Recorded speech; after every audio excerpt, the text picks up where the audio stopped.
রাজধানীর মিরপুর 10 নম্বর ও ফার্মগেট মেট্রো স্টেশনের নিচে বোমা সদৃশ্য বস্তু পাওয়ার খবর ছড়িয়ে পড়ে আতঙ্ক।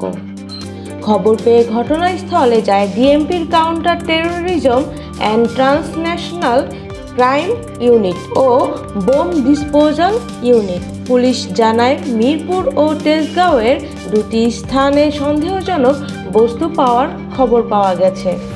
ফার্মগেট মেট্রো স্টেশনের নিচে একটি পিলারের কাছে থাকা বস্তা দেখে সন্দেহ হলে কর্তৃপক্ষ পুলিশে খবর দেয়।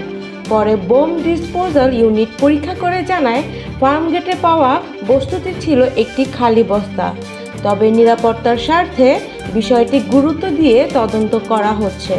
এর আগে মতিঝিল মেট্রো স্টেশনের নিচ থেকে পাইপ বোমা সদৃশ বস্তু উদ্ধারের ঘটনায় রাজধানীর গুরুত্বপূর্ণ স্থাপনাগুলোর নিরাপত্তা আরও জোরদার করা হয়েছে। Habiba Sultana, the daily news Bangla.